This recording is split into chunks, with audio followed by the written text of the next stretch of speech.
This is the factory BMW aluminum adventure case pannier rack. This is the cross bracket. We have two holes in here that are slotted, and this comes up from the bottom and bolts into here, like so.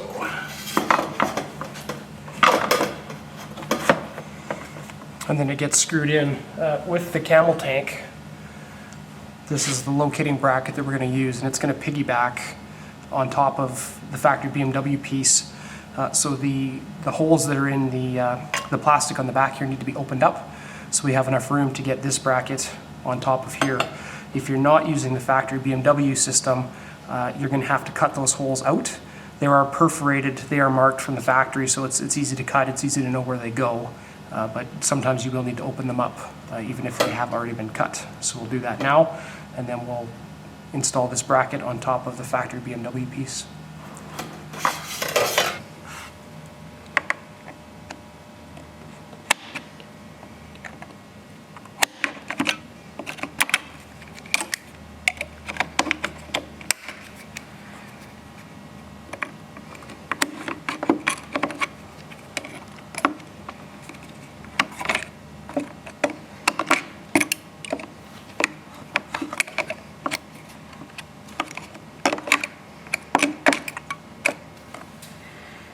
And that's about the amount of room that we need there. We should have no problem sliding both brackets up and through.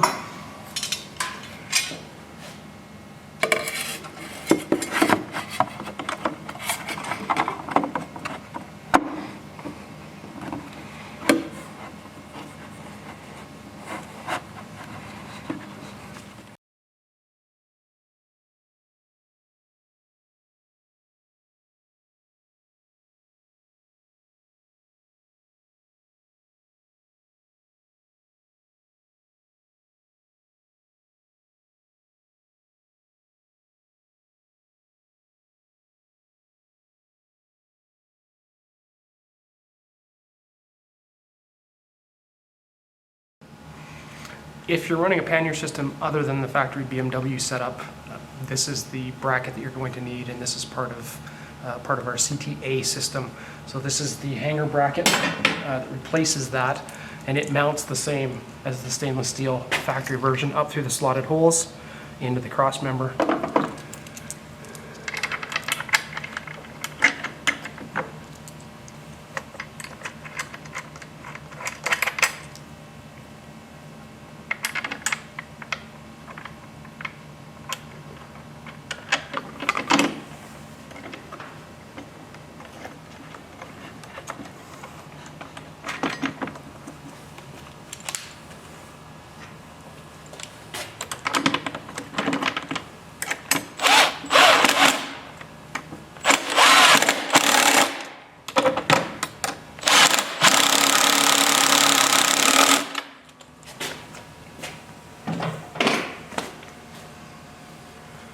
If this is the system you're working with, you have a different bushing here than we have with the BMW system, and that's just going to slide on here, and then we're going to mount the tank. After this point, everything is the same other than mounting this bracket. The tank is going to slide on over that bushing and then up onto the front bracket, and will get secured with the large jam nut and washer.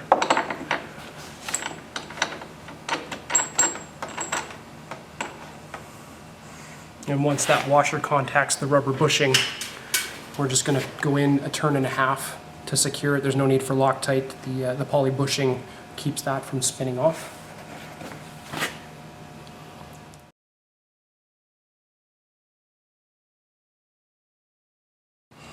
Okay, we're going to install the front bracket for the Camel Tank into the subframe on the motorcycle. You need to be very careful with these two threaded inserts here because they're so close to the back tire. You get a lot of dirt and mud that flies up in here. If you have dirt in there and threads and you go to put these in, there's a good chance you'll cross thread them and end up spinning the insert in the frame. If that happens, there's not a lot of options for fixing that. You're just stuck with a spinning insert. So these ones are fairly clean, and we just want to make sure, get them in and don't cross thread anything. Just spin them in by hand.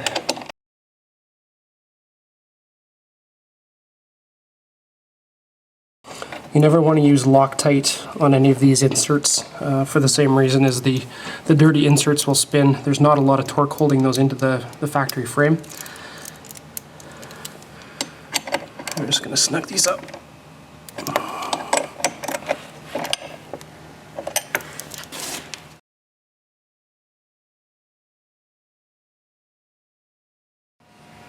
In the instructions, figure 7 is a template. You're going to cut this template out with scissors, and we're going to lay it over the panel in front of the rear signal light on the right hand side of the bike. The X's here are where we're going to drill to get the fuel lines into the bike. They don't get drilled into the gas tank, it's just through the bodywork. It's very important that you follow this template, don't drill anywhere but the template. The gas tank on the motorcycle does come up to about this area here, so if you move one of these holes over, you run the risk of drilling into the gas tank, which is obviously a very expensive mistake. So we're going to just cut this out with scissors real quick and get the bike drilled.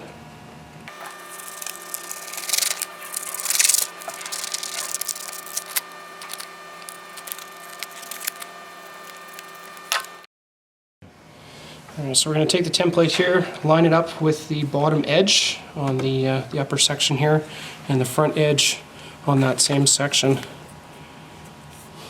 And the back will line up as well.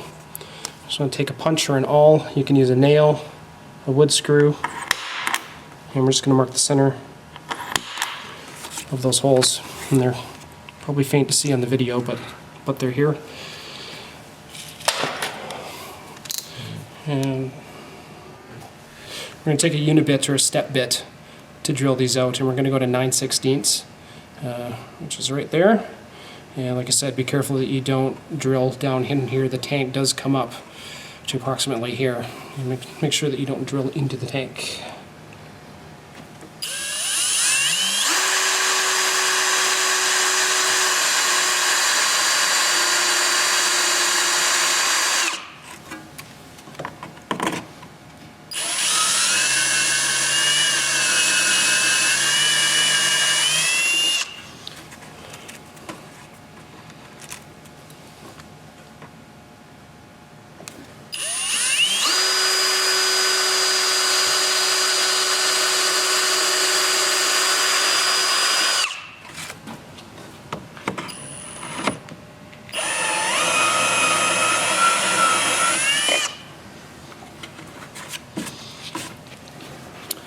The nice thing about using the step bit is you end up radiusing the hole with the next size up, so you get a nice clean finish.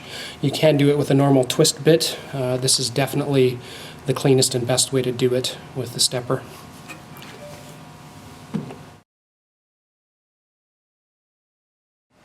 And we're going to install the fuel lines. This is the supply line. Well, it's the vent line off of the factory tank, but this will be our supply line from the Camel tank into the factory tank. The first thing we're going to do is just pop the factory hose off here. You need to be very careful. The plastic nipple that's on here is plastic, so it's very fragile, and if you're not careful, you can snap this off, and there's no way to fix it other than replacing this piece. Be very careful there, and when you put the line back on, we've got a zip tie hidden in the back here. You need to get at. It can be a bit of a challenge to get to it. And I've got it there. And then we've got one more zip tie here. The layout on the individual bikes is different from country to country and region to region. Of course, the US bikes have charcoal canisters. We don't have them in Canada, so the routing is a little bit different. The charcoal canister bikes, this vent line actually runs back down the right-hand side to the charcoal canister, but nothing changes other than the loop that goes through here. This is a one-way valve. Before you take it out, make sure you note the arrow. That arrow points back to the main tank. If you have this black factory splice here, we're going to split the line there, take out the one-way valve, and you may need to cut the hoses to get the valve out.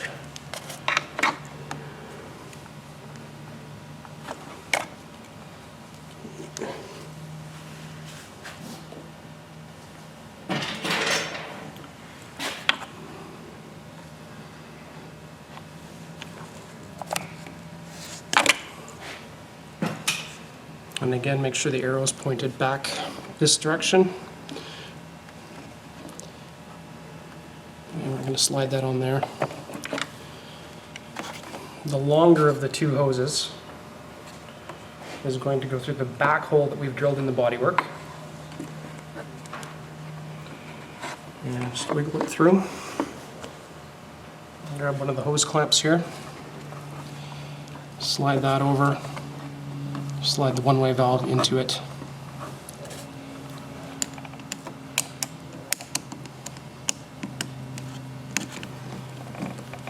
And tighten it so it's snug, not too tight that you're damaging the hose.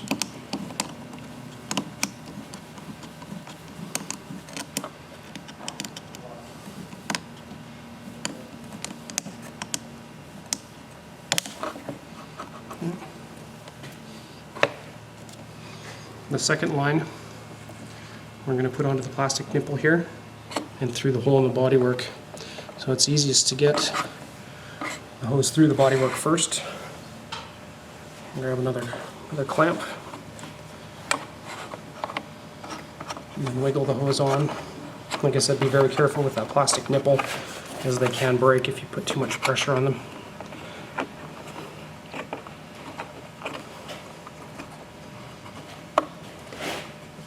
And then again, just snug this clamp up.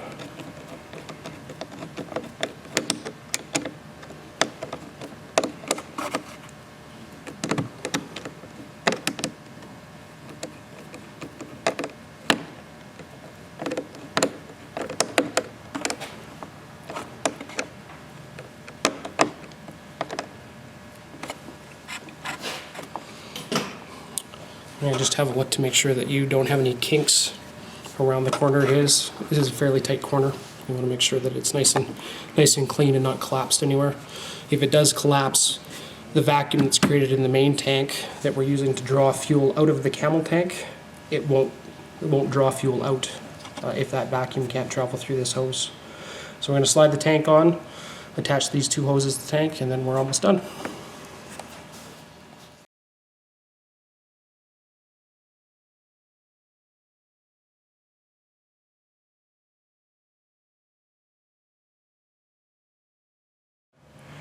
So we have the front tank, or the tank here, we have a front mounting hole. There's an aluminum spacer sleeve that goes in from the back side into the tank. So when we put the bracket on and the bolt, you can tighten the bolt without having to worry about crushing the front section of the tank.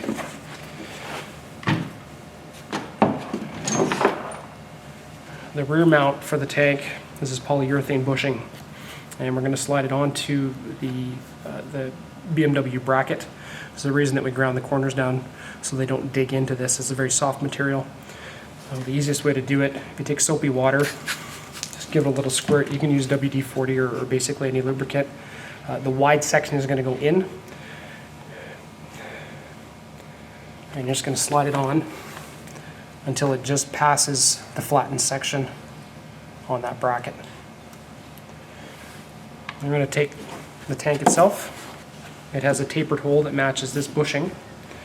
And we're going to slide it onto the mounting bushing. And when we do this, we may need to wiggle a little bit to get the tank above the lip on the front bracket here. And we're just going to push the tank in until it contacts the limiting locating bracket that we piggybacked onto the factory setup.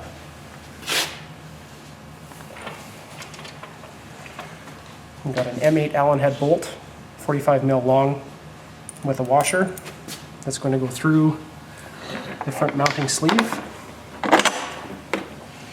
In the end of the tank here, there is an insert that has been embedded. It's an M8, and we're going to take the stud and go through the bracket. We wiggle the tank to thread that stud in, and that just keeps the tank from vibrating out on the bracket. Just push it in. We've got the M8 nylock and a flat washer on the back. Now the reason that we're not using a bolt in here and we're using the stud instead of a bolt is the insert into the plastic tank doesn't have a lot of torque resistance. So if we get in a situation where the tank has been on the bike for a while, or you get mud or water in there, the bolt can actually seize onto that insert, and when you go to back the bolt out, the insert will spin in the tank, and then you're stuck with the tank on the bike and no way to get it out short of ripping that out or cutting the head off the bolt. So when we use the set screw, we can always get the set screw to stay in place with an Allen key, and then we're going to turn that on. And on the front, slide it up. And the Allen head bolt that we put in is going to poke through the front bracket here.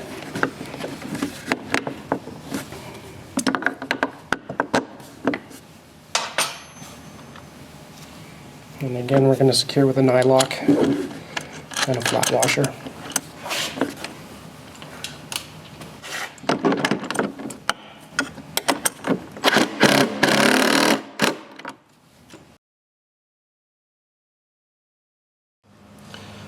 The hose towards the back is the vent line. We're going to stick the hose clamp on it first, wrap it under the tail light, and then put it onto the vent barb on the tank, which requires some wiggling. Again, you don't want to apply too much pressure to the barbs, whether they're in the tank or on the bike, as they're not very big. There's always a possibility of damage.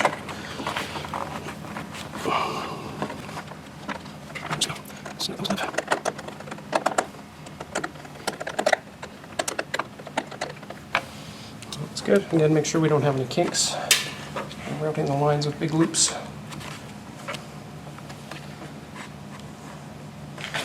Alright, slide ahead to the fuel supply line. And again, slide the clamp on first, put it onto the barb.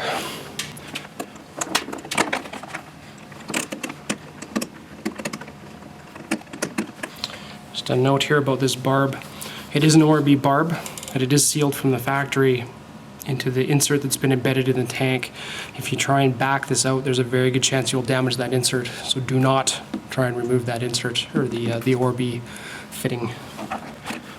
Alright, tank's all plumbed. Again, just have a look and make sure, especially on the fuel supply side, that we don't have any kinks going around the corner, as well as on the vent side on the way in.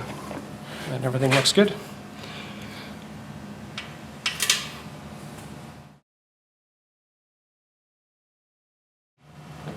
Your completed install, average person should be able to do it in about an hour with no panniers, about an hour and a half or so with panniers. We're going to get this all buttoned up and then we'll be ready to go. Of course, the best part of the install